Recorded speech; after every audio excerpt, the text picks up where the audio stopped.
one of them. And I'm really sorry to everyone I've hurt. Thank you, Your Honor.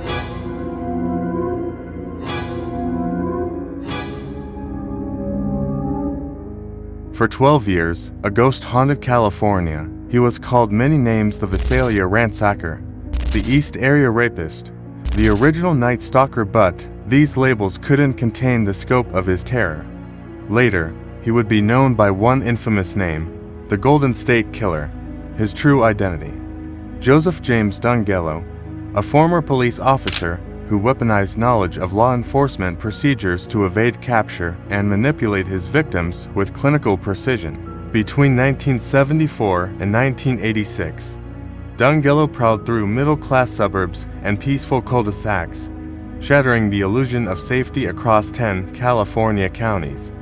His spree included over 120 burglaries, 51 rapes, and 13 confirmed murders, though many believe the true number of his crimes is higher. His reign wasn't defined by speed or opportunity, but by calculated cruelty, ritual, and an obsession with power. DeAngelo didn't just break into homes, he studied them. He often cased neighborhoods in advance, learning the rhythms of his future victims' lives. He would call them anonymously for weeks beforehand, whispering threats, or simply breathing into the receiver. After attacks, he sometimes called decades later, "Remember when we played?"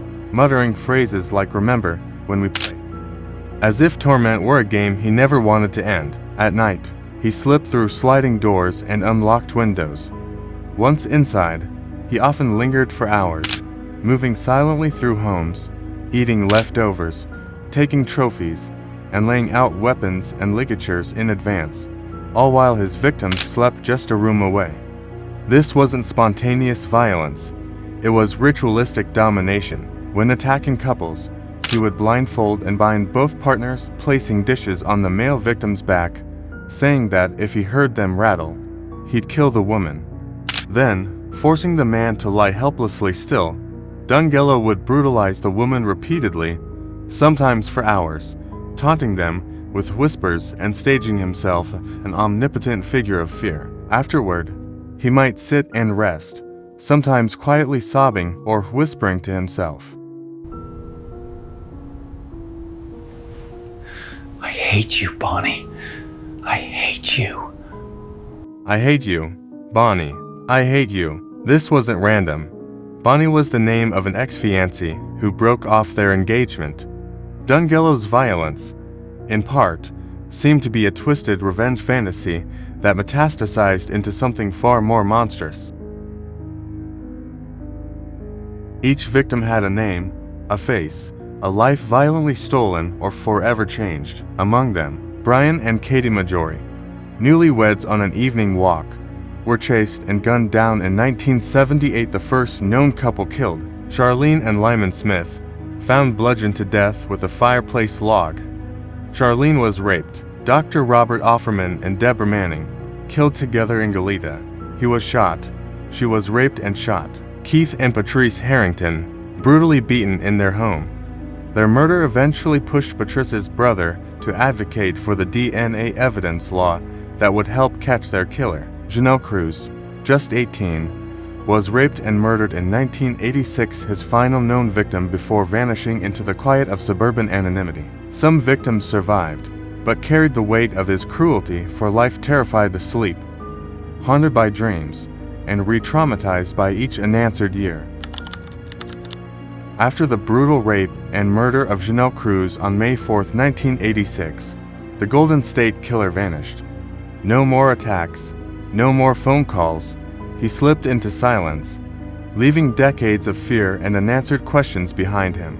But he didn't die, and he didn't go far. He was Joseph James DeAngelo, a former police officer and Vietnam veteran, living a quiet suburban life just 45 minutes from many of his crime scenes. He settled in Citrus Heights, California, a sleepy town outside Sacramento. He worked as a truck mechanic for Save Mart supermarkets until retiring in 2017. He married and had 3 daughters.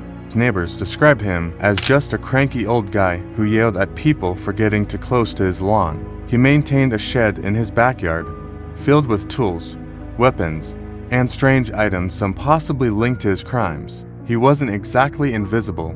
He was the guy next door, aging, quiet, forgotten. The mask had slipped, and no one ever suspected the man who had once terrorized half the state. But his DNA never aged, and science never stopped evolving. In 1996, California investigators linked DNA evidence from several 1979 to 1986 murders. They realized the East Area Rapist and the original Night Stalker were the same person. In 2001, he was officially dubbed the Golden State Killer by true crime author Michelle McNamara, whose obsession with the case brought it back into the public eye. Despite the DNA match between cases, no suspect had ever been identified. His DNA wasn't in any criminal databases. Years passed.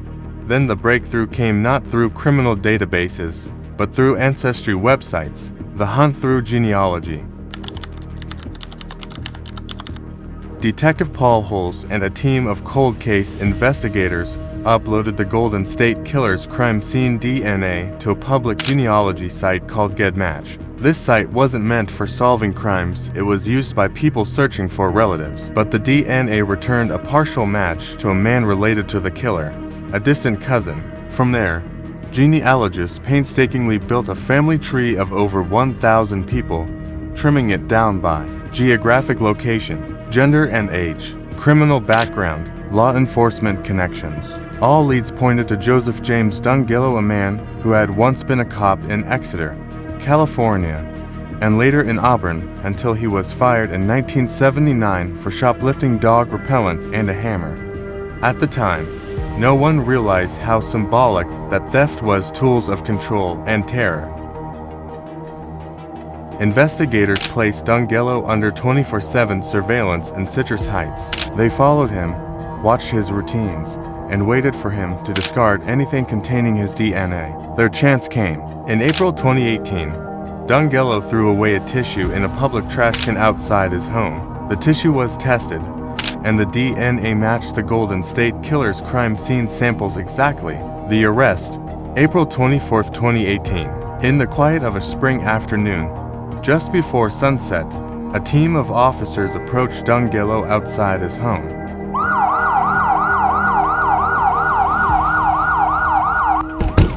We have a warrant. We have a warrant. The 72-year-old man, gray and weathered, didn't resist. But once in custody, he began talking to himself in his cell, arguing with voices only he could hear. I did all these things. I didn't want to do that. It was Jerry. Saying, I did all those things. I didn't want to do them, it was Jerry. He blamed an alternate personality, Jerry, a voice he claimed made him kill. Investigators saw it as a weak attempt at evading accountability. In June 2020, DeAngelo pleaded guilty to 13 counts of murder and 13 counts of kidnapping to avoid the death penalty. He publicly admitted to over 50 rapes, even though the statute of limitations had expired.